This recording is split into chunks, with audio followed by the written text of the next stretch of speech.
Hello guys, আজকে আমি হাজির হয়েছি আমার নিজের দোকান নিয়ে। তবে আজ কোনো জিনিসপত্র বিক্রি নয়, আজকের মিশন ক্লিনিং। দোকানে স্পাইডারম্যান আর ধুলো এমনভাবে কবজা করে রেখেছে যেন দোকানটা ওদের নামেই রেজিস্ট্রি করে দিয়েছি। এখন পরিষ্কার না করলে কাল থেকে হয়তো নাম পাল্টে যাবে ধুলো জি স্পাইডারম্যান স্টোর। ঝাড়ু মারার আগে হালকা করে মাস্ক পরে চলো আজকের মিশন শুরু করি।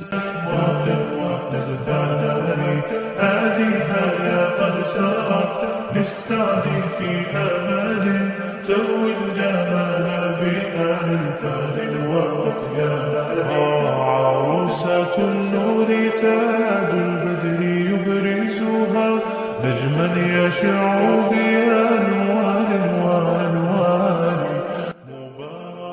ফাইনালি সব ক্লিনিং মিশন কমপ্লিট। তো চলো দোকানের ভিতরে ঢুকেই দেখি কেমন হয়েছে। এই যে দেখুন, যেখানে আগে ধুলো মাকড় চাই স্পেশাল পার্টি দিত, এখন সেখানে একদম ঝাড়ুবাজি হয়ে গেছে। মনে হচ্ছে দোকান না, বরং একদম নিউলি লঞ্চ হওয়া শপিং মল। সিরিয়াসলি বলছি, পরিষ্কার পরিচ্ছন্নতা শুধু চোখকে সুন্দর করে না, মনে একটা অন্যরকম ভাইব দেয়। তো বলুন তো কেমন লাগছে নতুন রূপে আমার দোকান। তো চলো তোমাদেরকে আমার দোকানের সামনের ভিউটা দেখাই। এই যে এইদিকে রাস্তা যাচ্ছে কাটোয়া, আর এইদিকে যাচ্ছে বর্ধমান ও নতুন হাট, আর সামনেই দেখছেন ডাকবাংলা রেল স্টেশন। আর হ্যাঁ, আমার দোকানের পাশেই রয়েছে দাদুর চায়ের দোকান। চলুন আজ এই পর্যন্ত, আবার আসবো নতুন ব্লগে নতুন মজা নিয়ে।